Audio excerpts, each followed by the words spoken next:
This is Jordan Tower with JT News. Make sure you smash that like button, smash that subscribe, and let's get right into the news. All right, so we already talked about DDG and Soulja Boy. Now let's move on to the next stories. Mayweather. I don't know what to think. So he's launched this case against, he wants $100 million from Business Insider writer who wrote that, he never made this $400 million investment. Now, 50 Cent's been trolling him on this for the past... It started about a month and a half ago, and he's still doing it today. Now, basically, he says there's no record of anything. But would there be a record of something if... I put it over here. Would there be a record of something if it was in a REIT? Because I don't think that Mayweather's making these investments by himself. I know he's claiming he did, but he didn't. Okay? He basically is part of a REIT, which is basically an investment trust with many other people's money. Same thing Rick Ross is doing. And Mayweather's just highlighting, maybe what comes with him is the good press for doing more deals. So he's not going to, I don't know, Mayweather doesn't like being questioned. So he's going after this guy. Now, of course, 50 Cent wrote, damn champ, they cut you capping. And also, let's see. We'll see what goes on with that. But Mayweather, Mayweather ain't having it. Then we got 50 Cent talking about Keisha Cole. No, not Keisha Cole. Yeah, Keisha Cole. Staff needs to be fired. She had like a diaper butt pad on, and it was hanging out. So 50 Cent saying, "Hey, these people must be taken out immediately." I mean, jeez. Exactly. How does that happen? Now Diddy's trial is going to start again today. Okay, it'll be day 6 today. They're already going in. We'll read a little bit of that. Because I usually don't start reporting on it till about 11 or 12 when some witnesses have taken the stand. I think the girl from Dana DeCan's getting back on the stand today, but he says, Diddy and MDC, mad. And then he says, where did his friends go? Yeah, Diddy has all of his friends turned his back on him. Then also, Diddy has people outside with free Diddy T-shirts on. He's paying them $20 an hour. This is actually a pretty smart idea. But, I mean, I'm sure he got it from politics. But, look, Diddy paying people to wear free Diddy shirts is diabolical. But $20 an hour ain't bad. I might throw my throw a hat on for that one tomorrow. Now, what came out last week is that we found out that D-Roc is very much still involved in Diddy's business. I didn't know D-Roc. D-Roc is the guy who took the charge for Biggie, remember? In Biggie's story, he took a charge for Diddy. I mean, not Diddy. Biggie. Took a gun charge for Biggie so Biggie could go on with his record deal. And then when D-Roc came home, he was taken care of. Now, Cassie said that D-Roc took her to the doctor after Diddy assaulted her for planning to attend Drake's music festival. She said D-Roc was always there to like try to put Band-Aids on everything. D-Roc would, pick her up, drop her off, tell her what to do, communicate messages for Diddy. D-Roc is basically Diddy's message boy. I'm surprised that they didn't try to arrest him or something for being an accomplice of some kind, just so he could flip on Diddy, he took a charge of Diddy, early friendship, let's see. And he basically became Diddy's personal assistant after being Biggie's assistant. And also head of security.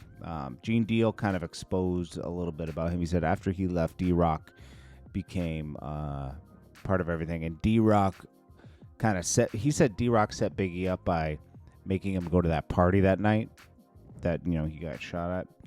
I don't think that had anything to do with Diddy, but, Diddy wanted him at the party to promote an album when there was that East Coast West beef West Coast beef going on.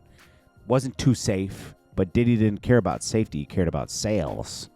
So he put Biggie in harm's way. And then he says, I'm glad that Biggie's mom's not alive to witness how D-Roc kind of, was on Diddy's side the whole time and didn't have the family's best interest, when the only reason he knows Diddy is through Biggie.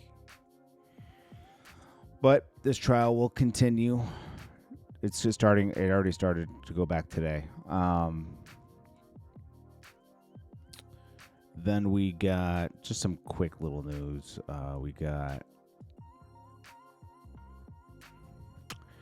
I'll talk about this separately, but Bossman D-Lo is getting exposed. I don't know if I believe all that.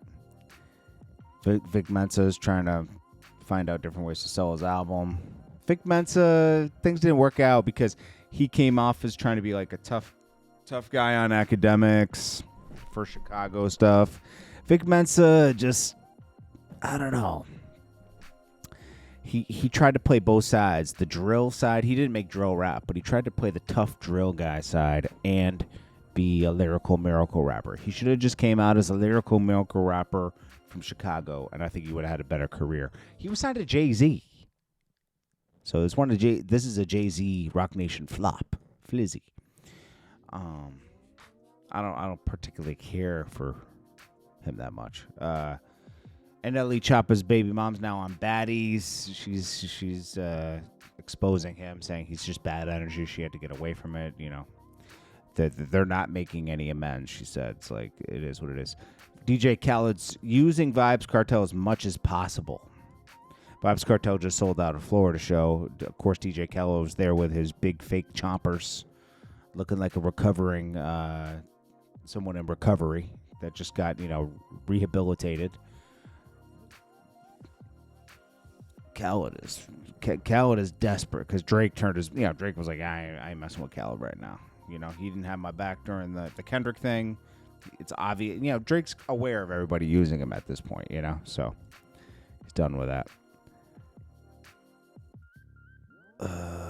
Little Kim comes out at Honey Baby Pop Out, the former song Left Eye, which is a remake of Mobb Deep's Quiet Storm featuring Lil Kim.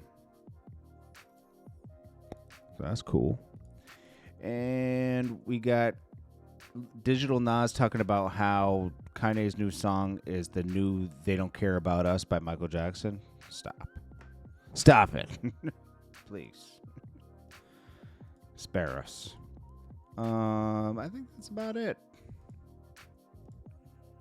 Yeah, we talked about Soulja Boy. We talked about all this. We'll talk about Bossman D-Lo in another video. That's just too much to unpack on this video. Let's lastly get into, so how they're starting off this trial today. So,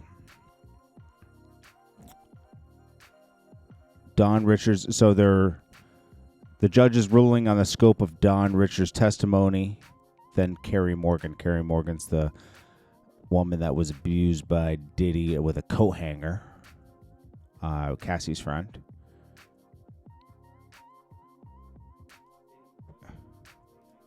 Okay, so Inner City Press is on the scene, and they're doing the best reporting. Nobody does better reporting than him. He has a book on Amazon. Did he do it? Make sure you go. 19th, 2025. Okay, here we are, Matthew Russell Lee, Inner City Press, here at the Southern District of New York Courthouse. Today, Monday, May 19th, 2025. Now we're heading in for the second week of U.S. versus Sean Combs, the Diddy trial. We covered the first week in great detail. In fact, for reasons that I'll explain in a moment, we put out everything that we could about it in an ebook that you can find on Google Play. I'm also tweeting links to it, also in audiobook format. But it's turned out to be, I'll get into why. We did the first book in the series on Amazon, and then there were some, I guess they think the case is too controversial. It seems strange because it's all over the world. But we switched platforms for at least this case. And you can find what we said. And the reason, upcoming, let's stick to the facts. Upcoming this week, there's Don Richard, but there's also going to be, after that, Cassie Ventura's friend, Terry Morgan will testify, then David Jones, then Sheree Hayes, Regina Ventura, Jordan Atkinson, and Gerard Ganon. And you can, of course, Google all of those people, but they'll be over the next 2 days, maybe even into Wednesday, according to the prosecutors. Now, one of the reasons that we put out the thing on Google Play is that as social media, I guess, works these days, people just did a pure fake. Initially, it was saying that Inner City Press had reported somehow that Nicki Minaj had told Cassie to stay with Sean Combs. That's totally false. Her name. Exactly. People were people were taking his tweets and making false stuff. So he's putting out stuff that can't be faked. It only came, that was false. So some people have said I should do more. All I can say is that we tweeted a notice that it was false.